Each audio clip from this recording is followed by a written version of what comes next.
Hello, everyone. Happy graduation week. Thanks for joining me for this weekly talk about local history. Because it's graduation week, I thought we'd talk a little bit about an element of graduation history, and that would be the cap and gown. There's been a couple things. A couple years ago during COVID, I wrote an article about uh, various firsts with our graduation, particularly here in East Aurora, because the COVID graduation was the first one that was socially distanced. And there are a couple other graduations that had some unique first things that happened at them, including the first outdoor one, things like that. But the cap and gown, actually, the first East Aurora High School graduation that had the cap and gown was in 1935.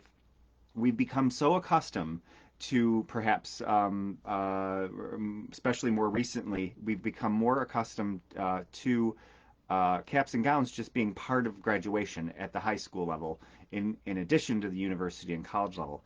But as a matter of fact, it was not associated with high school graduations early on. 1935 was the first one in East Aurora that had caps and gowns. They tended to be more exclusive to universities and colleges, and there's a ancient reasoning for that, and you can Google the reasons and the symbolism for the caps and gowns and the hoods and things um, that the graduates wear depending on what degree they're earning.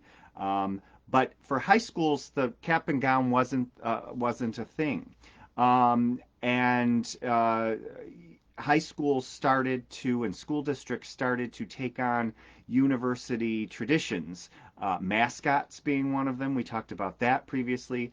School colors, that was one of them that we talked about previously, as we got into the 1900s. Well, in 1935, the students voted to 59 to 26, as a matter of fact. That was the tally, to have caps and gowns at graduation. Previous to that, uh, graduates would buy special outfits. The boys would buy a suit, the young women would buy a brand new dress, and they were pretty fancy. If you look at some of the early graduation commencement pictures or the class photographs of the senior class, they are dressed to the nines, and they have pretty elaborate graduation outfits, and families would spend a lot of money on special graduation attire for their graduate. Made sense. It was a big occasion, but it was up there with your wedding gown, as the family would pay for that. And so, what happened in 1935? Why is 1935 an important date with this? The idea of a cap and gown didn't just come out of the blue. One of the reasons, in addition to the fact that high schools were starting to take on the traditions of colleges and universities, was that 1935, 1930s, that's when the Great Depression was really kicking in. And even families here in East Aurora, we weren't hit as hard as other areas of the country, but there was some struggle and financial struggle for a lot of families.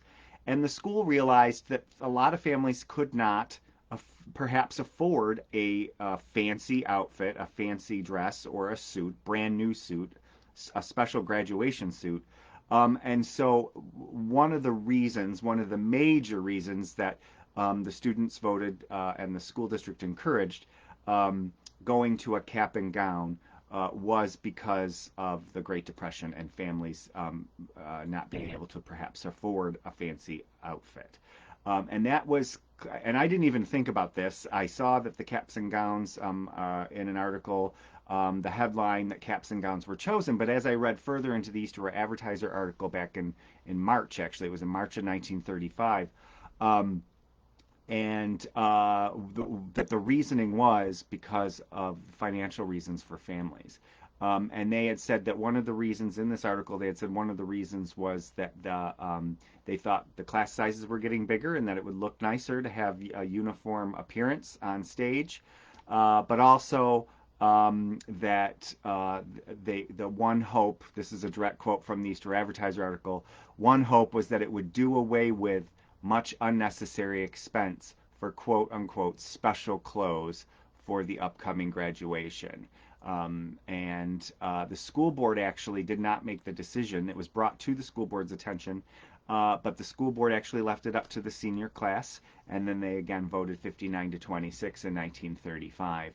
Um, that was an article in the March issue. By the time we got to June, as I was digging further into the issues of the Easter Advertiser to find out more about this, they did mention that this was the first class since 1913 to wear caps and gowns. So I thought, oh, maybe 1913 they were wearing caps and gowns at graduation here in East Aurora. But I can't find anything back in 1935, excuse me, 1913 that signifies that that class wore caps and gowns at graduations, and the photographs actually don't even show that. So it looks like just somebody was basing that off their memory, not actual facts or anything to back it up. So I'm pretty confident that the first time the East Aurora High School graduates used caps and gowns at the graduation ceremonies was in 1935, and that there's a very important reason for it. It's not just because they wanted to do it, but because they wanted to. There was a practical reason to save money, and the caps and gowns were rented, so that didn't cost as much money for the students. This didn't just happen in East Aurora either. Anecdotally, I've looked around, and there's been other school districts during the Great Depression that sort of kicked in. That's what kicked in the use of caps and gowns. Was the financial struggles of many families during the Great Depression. So 1935, first time they used them, and then the next year they mentioned it in the newspaper that the class voted to use caps and gowns. Then in February of 1937, so 2 years later, after a short discussion, the senior class voted to wear caps and gowns, and it was considered newsworthy that the class voted. So it was still in the late 1930s, still something that was discussed among the class. But by the time we got to World War II in the 1940s, it was no longer voted on. It just became a annual tradition at graduation to wear caps and gowns, and so much so that it wasn't even mentioned in the newspaper. It wasn't a vote of the student body, or the decision process wasn't considered newsworthy. It had just become part of the annual graduation. And as far as I know, they've been wearing caps and gowns at East Aurora High School ever since. So they've taken on a different. There's been a different uh, style of them, and the colors have changed slightly, but caps and gowns since 1935. So when you're watching our graduates cross the stage, either in person or in the photographs that'll be published in the paper or video, remember that the caps and gowns they are wearing are traced back to the Great Depression, and a very important reason why they chose to do so. So thanks again for joining me. Again, these videos I do on the side. I am the town and village historian, but these videos are not associated with my official position with the town and the village. And if you like what you see, please share. Please, if you're not liking or following the page, please do so. And again, I love comments and questions and ideas for future topics, so please drop those in as well.